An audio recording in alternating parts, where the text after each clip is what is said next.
What's up YouTube? It's your boy Sacred Takes. Today we're back with another tutorial. Today we'll be going over this advanced freeze frame inside After Effects.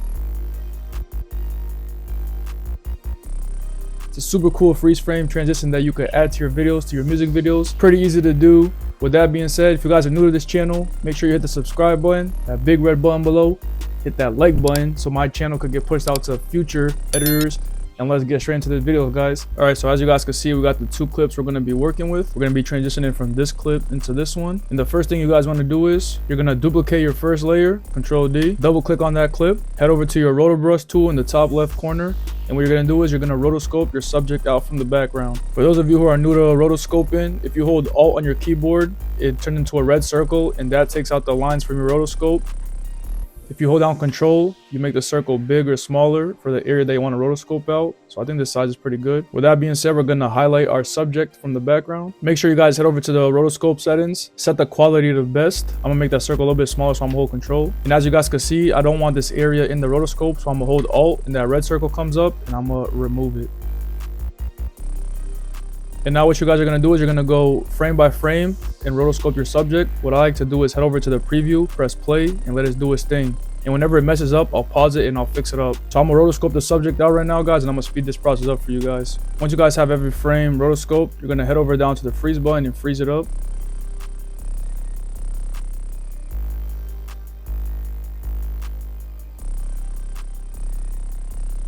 Once you guys have that frozen, close out that layer. What I like to do is I like to rename my layers so I'm organized. So this is the rotoscope, so I'm gonna head over here, rename it rotoscope. I'll even change the color so it's easier to see. Now the next step is you're gonna duplicate the layer you're gonna transition into. So Control D, right click on that second layer, go up to time, freeze frame, and we're gonna change the color so we know that that's the freeze frame. We're also gonna change the name,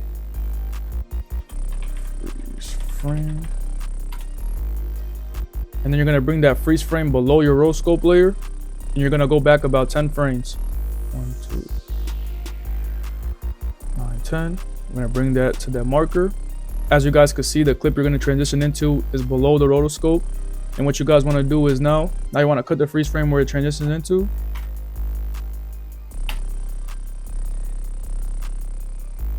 Head over to transform on the freeze frame. Add a keyframe to all of them except opacity. Bring all those keyframes to the end of that clip. What we're going to do is we're going to head over to rotation and we want this freeze frame upside down. So that's going to be 180. You guys are going to decrease the scale so it's behind your subject. And as you guys can see now, if we play it through, that freeze frame is coming in from behind and it's spinning. Now what you guys want to do is head over to your rotoscope layer and we're going to single it out so we could just see the rotoscope. And we're going to turn on the transparency grid. So that way when we export it, it's just going to be just the rotoscope and there's no background. So after you guys have this done, you're going to go up to composition, save frame as, file, go out to output model, change it to PNG, and then you guys save it to wherever it's easier to access. I'm going to save it to my desktop, render it out.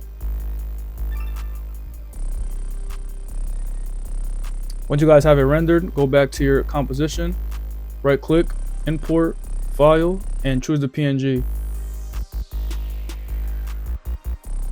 Once you guys import the PNG, let's turn off that transparency grid.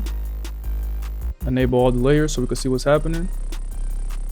What you guys want to do is you want to put it at the last frame of that rotoscope.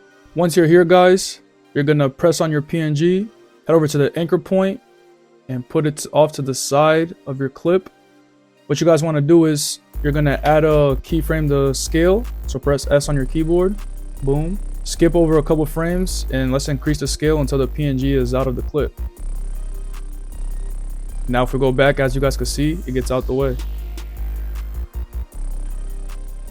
To add that extra little sauce, guys, what you're going to do is you're going to head over to your freeze frame. You're gonna turn on motion blur. As you guys can see, it's blurry as it's turning and it adds more realism to the video. You're also gonna go over to your PNG, turn on motion blur there as well. We're also gonna highlight both of the keyframes on the PNG. Press F9 at easy ease so it leaves the screen more smoothly. See how it's looking.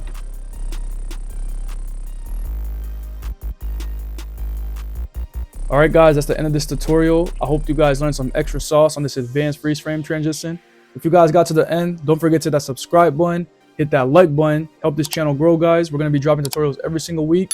Leave a comment down below what you want to see next. And with that being said, I'll see you guys in the next one. Peace.